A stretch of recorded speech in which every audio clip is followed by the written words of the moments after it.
Serial Kumkum Bhagya अब आ गया है बहुत ही धमाकेदार ट्विस्ट। प्रार्थना ने डिसाइड कर लिया है कि वो शिवांश के साथ हमेशा के लिए चली जाएगी क्योंकि अब उनकी शादी हो चुकी है। जी हाँ, सीरियल अब और भी इंटरेस्टिंग हो गया है। ये सब कैसे हुआ, चलिए बताते हैं। क्यों मान गई प्रार्थना शिवांश के साथ जाने के लिए?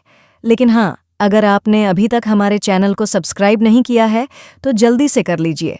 आने वाले ट्विस्ट में आप देखने वाले हैं कि जब शिवांश मंडप पर बैठता है प्रार्थना से शादी करने के लिए तो उनकी शादी पूरी हो जाती है। इसके बाद दोनों सभी से आशीर्वाद ले रहे होते हैं। स्मिता उन्हें अच्छे से आशीर्वाद देती है, लेकिन जैसे ही दोनों आगे बढ़ते हैं और आशीर्वाद लेने लगते हैं, स्मिता को शक होता है। उसे लगता है कि यह भावेश नहीं है। फिर वो उसका सेहरा हटा देती है और सामने आता है शिवांश। यह देखकर सभी चौंक जाते हैं। उसी वक्त वहां रौनक भी आ जाता है। असल में रौनक को कमरे में भावेश नहीं बल्कि कोई और मिलता है, जिससे उसे अंदाजा होता है कि कुछ गड़बड़ है। जब वो मंडप में आता है तो देखता है कि शिवांश और प्रार्थना की शादी हो चुकी है। पंडित जी भी साफ साफ कहते हैं कि यह शादी विधि विधान से पूरी हुई है। यह सुनकर रौनक बहुत गुस्से में आ जाता है, लेकिन वो कुछ कर नहीं पाता। वहीं दूसरी ओर प्रार्थना की माँ उसे समझाती है कि अब उसकी शादी शिवांश से हो चुकी है। चाहे वो माने या ना माने, उसे अब उसी के साथ जाना पड़ेगा।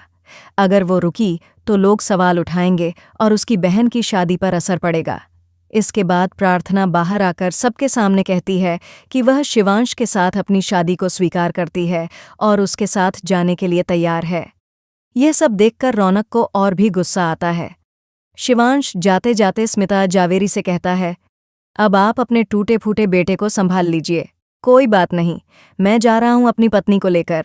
जैसे ही रौनक प्रार्थना का हाथ पकड़ता है, शिवांश सामने आकर कहता है, रौनक, मैं बार बार नहीं कह सकता। मैंने तुम्हें समझाया था कि मेरी शादी हो चुकी है प्रार्थना से। वह अब मेरी पत्नी है। उससे दूर रहो वरना अच्छा नहीं होगा। तो अब सीरियल हो गया है और भी दिलचस्प। आप कितने एक्साइटेड हैं आने वाले ट्विस्ट के लिए? हमें कमेंट बॉक्स में ज़रूर बताएं। क्या प्रार्थना के साथ गलत हुआ है या रौनक के साथ? ऐसी ही खबरों से जुड़े रहने के लिए हमारे चैनल को ज़रूर सब्सक्राइब करें।